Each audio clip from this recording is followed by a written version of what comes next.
પુષ્ટિ માર્ગમાં કૃષ્ણ ભક્તો માટે આ બે તત્વની ખૂબ મહત્તા છે. કારણ કે કૃષ્ણ ભક્તિ એવી છે, સીધા કૃષ્ણને પમાતા નથી.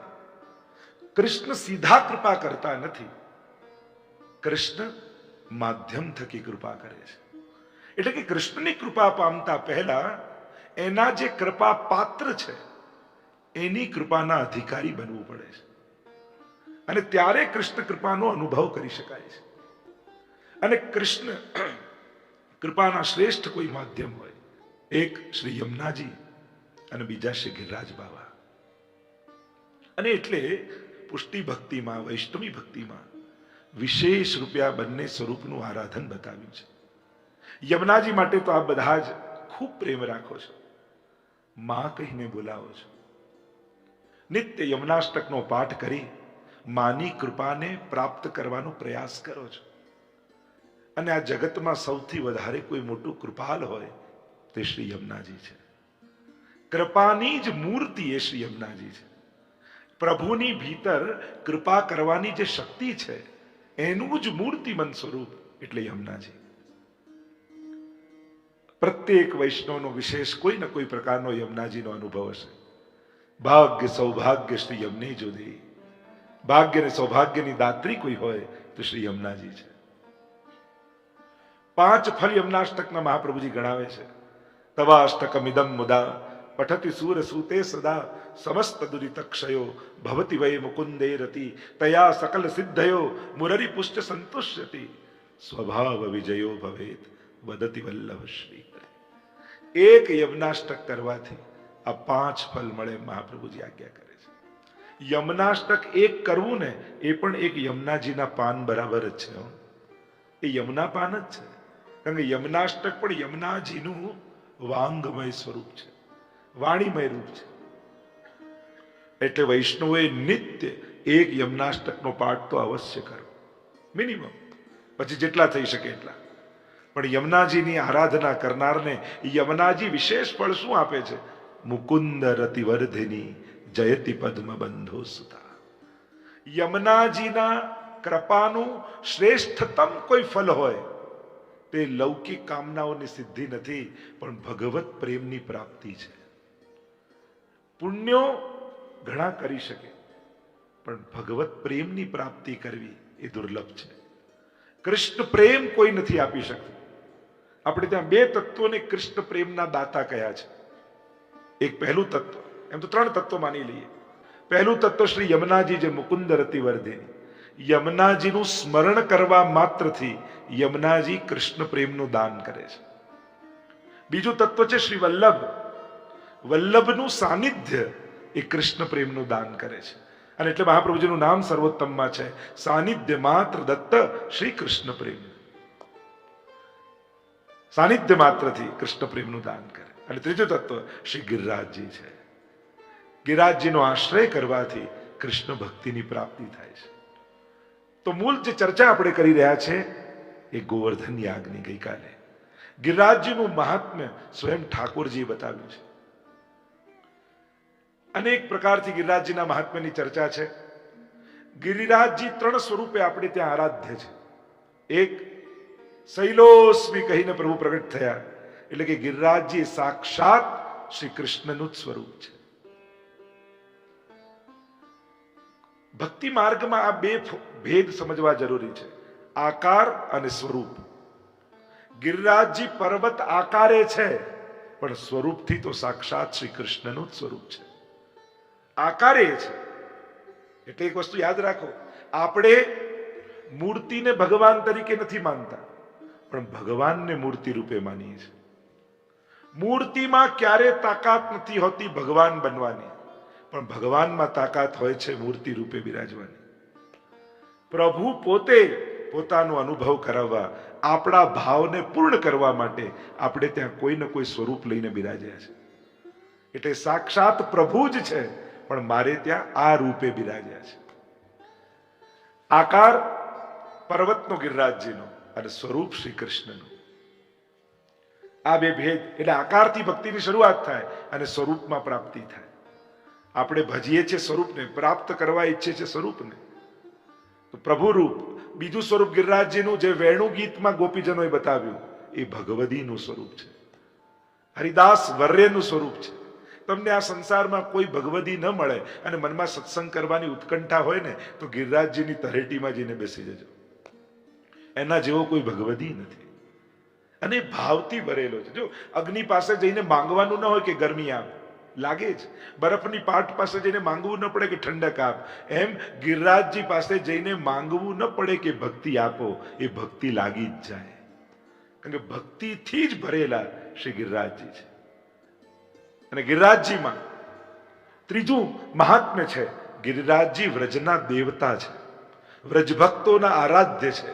અને આપણે ત્યાં તો એમ કહેવાય બ્રહ્મ સંબંધ લીધા પછી આપણા કોઈ કુલ દેવતા હોય તો એ ગિરિરાજ બાબા છે, અને આપણી કોઈ કુળદેવી હોય તો એ શ્રી યમુનાજી જ છે.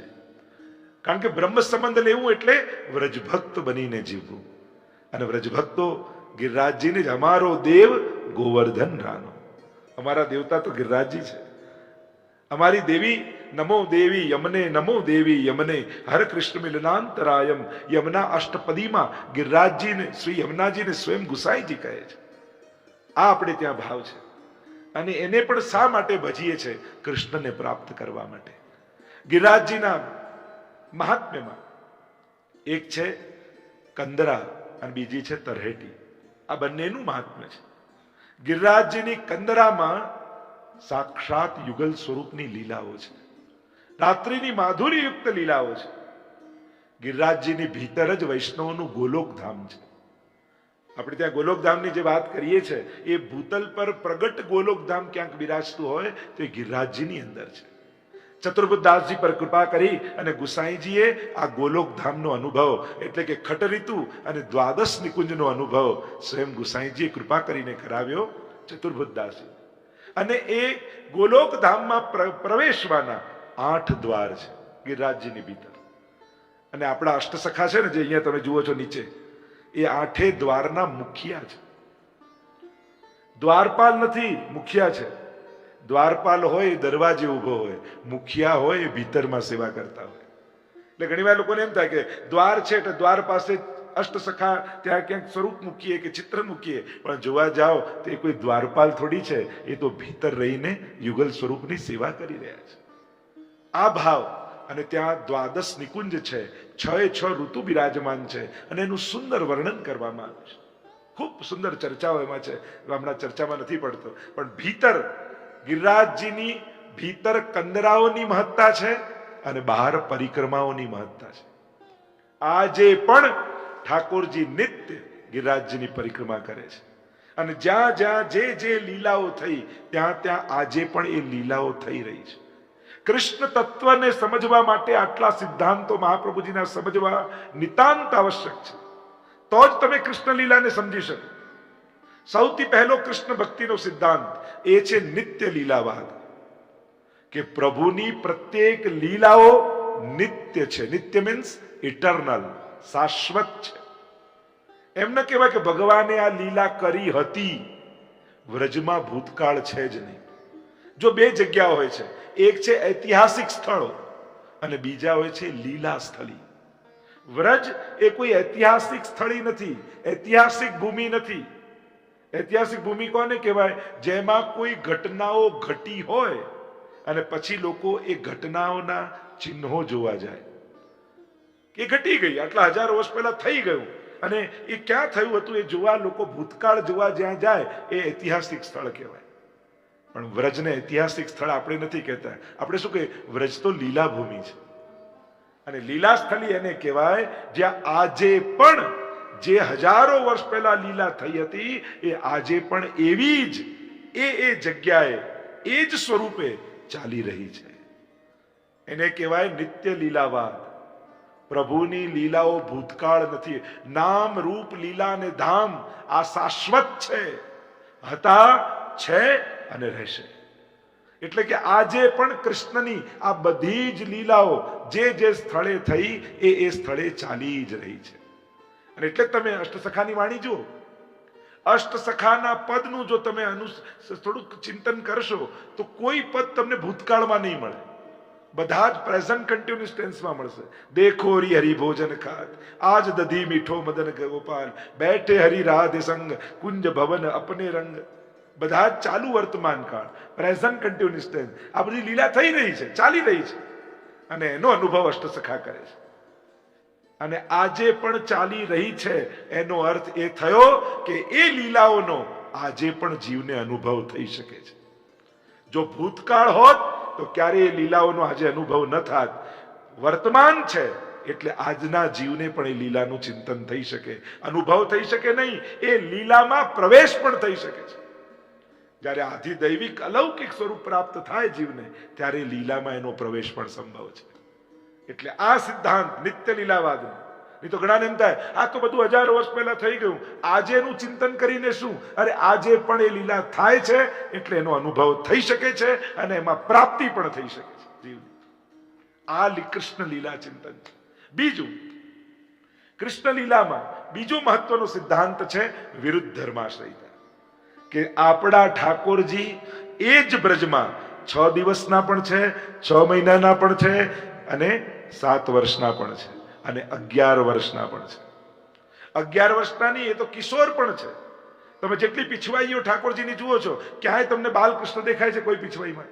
બધે કેવા કિશોર કૃષ્ણ. તમને એમ થાય કે 11 વર્ષ ને 52 દિવસ જ ઠાકોરજી બિરાજ્યા, તો આ મોટા કૃષ્ણ બ્રજમાં આવ્યા ક્યારે? જેને રાસ કર્યો ને હોરી ખેલ કર્યા. આ જે ચિત્રો તમે જુઓ છો રાસલીલાના, હોરીના, દાનના, ત્યાં ક્યાંય તમને બાલકૃષ્ણ દેખાય છે? કોઈ 11 વર્ષનું દેખાય છે? બધા યુવાન દેખાય, તરુણ દેખાય છે. એટલે કે વિરુદ્ધ ધર્માશ્રયતાનો અર્થ થાય બે વિરોધી ધર્મો કૃષ્ણમાં એક સાથે બિરાજે છે. એટલે કે બાળક છે એ જ ક્ષણે કિશોર પણ છે, એ અબૂધ છે એ જ ક્ષણે ચતુર પણ છે, એ અસમર્થ છે એ જ ક્ષણે એ સર્વસમર્થ પણ છે. એ ગરમ દૂધને ફૂંક મારીને પીએ અને એ જ કૃષ્ણ બીજા દિવસે દાવાનળનું પાન કરી જાય. બે વિરોધી ધર્મ. એ જ ઘૂંટણીએ ચાલતો નંદાલયનો ઉમરો એ ન ઓળંગી શકે અને ચરણનો સ્પર્શ કરતા શકટનું ભંજન એ કરી નાખે. બે વિરોધી ધર્મો એક સાથે ભગવાનમાં છે. એ બાલક છે એ જ ક્ષણે કિશોર પણ છે. પલ્લામાં ઝૂલતા હોય પણ વ્રજ ભક્તો વિનંતી કરે કે રાસની ઈચ્છા છે તો એ પલ્લામાં ઝૂલતો પ્રભુ કિશોર બની અને મહારાસનું દાન પણ કરે છે. આવા બે વિરોધી ધર્મ, તો વિરુદ્ધ ધર્માશ્રય. ત્રીજી વાત કૃષ્ણ ભક્તિમાં, એક કૃષ્ણ જેવો છે સર્વ ઈશ્વરોમાં, સર્વ દેવતાઓમાં, કે જે સર્વ ભાવે એને ભજી શકાય છે. કૃષ્ણમાં બાલ ભાવ પણ થાય, વાત્સલ્ય ભાવ થાય, સ્વામી ભાવ થાય, માધુર્ય ભાવ થાય, સાખ્ય ભાવ થાય. એક કૃષ્ણ એવો છે કે જેની ભીતર તમે બધા જ ભાવ કરી શકો. અન્ય સાથે તમે બધા ભાવ ન કરી શકો, ત્યાં તો ભગવાનનો જ ભાવ રાખ. મહાદેવજી જોડે એમ થાય ક્યારે આજથી મારા ફ્રેન્ડ, ક્યારે થાય? એમની જોડે તો જે દેવાધિદેવ છે તો એવો જ અહોભાવ રહે. ક્યારે અન્ય તમે દરેક વિસ્તારમાં નથી જતો, આ બધા જોડે તમે બધા ભાવ ન કરી શકો. એ કૃષ્ણ એવો છે જે સકલ ભાવોને સિદ્ધ કરનારો છે. ત્વમેવ માતા ચ પિતા ત્વમેવ બંધુશ્ચ સખા ત્વમેવ સર્વમ મમ દેવ દેવ. એટલે મહાપ્રભુજી આજ્ઞા કરી સર્વદા સર્વભાવેન ભજનીય વ્રજાદીપ. સર્વ ભાવેને ભજો. કૃષ્ણમાં ભાવની પ્રતિબંધતા નથી. તમે સવારે મંગળા કરાવો અને તમને બાલ ભાવ થાય, બાલ ભાવ થાય એટલે પલ્લામાં ઝુલાવ શૃંગાર પછી, અને તુરંત તમને કિશોર ભાવ થાય એટલે રાજભવમાં કુંજનો મનોરથ કરી દો. તમને અડધો કલાક પહેલા પલ્લામાં ઝૂલતો હતો અને હવે રાધાજી સાથે કુંજમાં બિરાજે છે. આવું કઈ રીતે સંભવે? તો કે કૃષ્ણમાં સંભવ છે. એની ભીતર સર્વ ભાવો સિદ્ધ થઈ શકે છે. એક કૃષ્ણ જેવો છે જેમાં સર્વ ભાવો સિદ્ધ થઈ શકે. તો આમ કૃષ્ણ તત્વને સમજવા માટે આ નિયમો, આ સિદ્ધાંતો જાણવા જરૂરી છે. ગિરિરાજજીની જે ચર્ચા આપણે કરી રહ્યા છે, ગિરિરાજજીની 7 કોષની પરિક્રમાનો આજે પણ આપણે ત્યાં મહાત્મ્ય છે. વ્રજમાં જઈએ ત્યારે યમુના પૂજન અને ગિરિરાજ પૂજન અવશ્ય કરતા હોઈએ છીએ. અને પ્રગટ ભગવાનનું મુખારવિંદ ક્યાંક હોય તે ગિરિરાજજીમાં છે. આટલા તત્વોને ભગવાનના મુખારવિંદ માનવામાં આવ્યા. એક યજ્ઞ કુંડ એ ભગવાનનું મુખ છે. તમે જયારે હોમો છો ત્યારે બ્રાહ્મણ કહે યજ્ઞ કરો છો તો આમ ન નખાય, આમ કરીને આરોગ આવતા હોય એ રીતે હોમો. આ મુખ છે ભગવાન. મુખાદ અગ્નિ રજાયતે પુરુષોક્તમાં કહીએ છીએ. બીજું, બ્રાહ્મણનું મુખ ભગવાનનું મુખ કહેવામાં આવે છે. એટલે જ આપણે ત્યાં કોઈ પણ શુભ પ્રસંગ હોય ત્યારે બ્રાહ્મણ ભોજનનું વિધાન છે. કારણ આપણે ત્યાં શાસ્ત્રોમાં બ્રાહ્મણસ્ય મુખમાંથી રજાયત, બ્રાહ્મણો ભગવાનના મુખમાંથી, એટલે ભગવાનના મુખરૂપ માન્યા છે કે આપણે એમને શુભ પ્રસંગે જમાડીએ તો ભગવાન પ્રસન્ન થાય, એવો ભાવ છે. આટલા ભૂદેવો આપણે ત્યાં બિરાજે છે.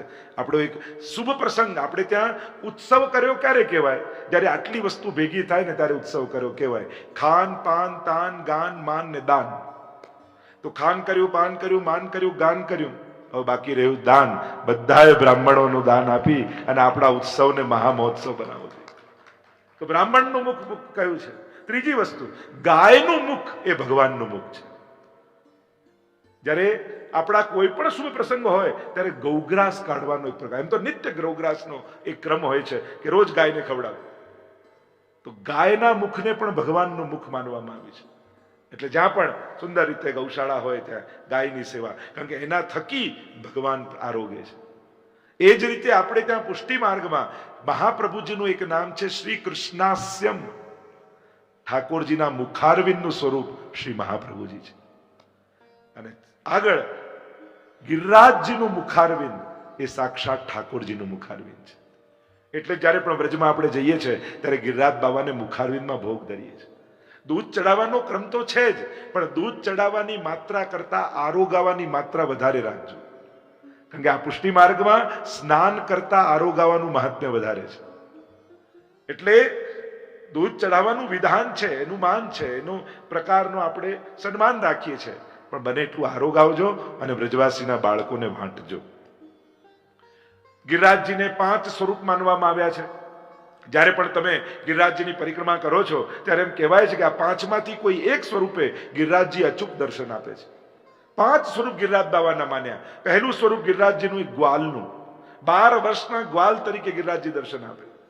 બીજું સર્પનું, ત્રીજું ગાયનું, ચોથું આપણે ત્યાં કહ્યું ગિરિરાજ બાબા અનેક સ્વરૂપે બિરાજે છે. તે ગિરિરાજ બાબાના અનેક સ્વરૂપોમાં ચોથું સ્વરૂપ છે સિંહનું. સિંહ સ્વરૂપે પણ ગિરિરાજજી બિરાજે છે.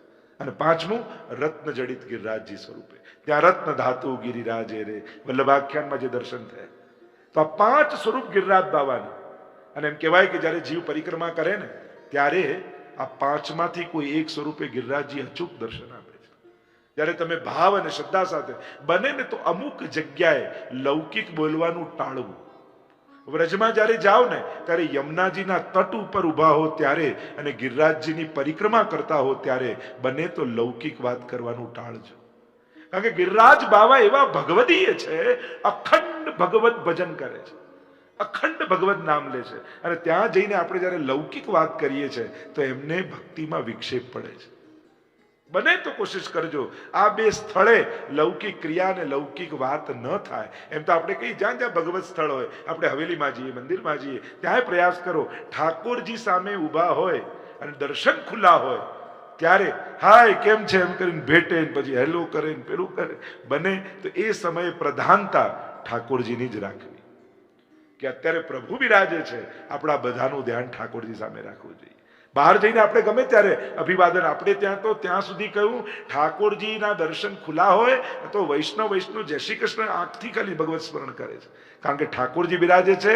અત્યારે વૈષ્ણવતાના સંબંધની પ્રધાનતા નથી, અત્યારે પ્રભુ અને સેવકના સંબંધની પ્રધાનતા છે.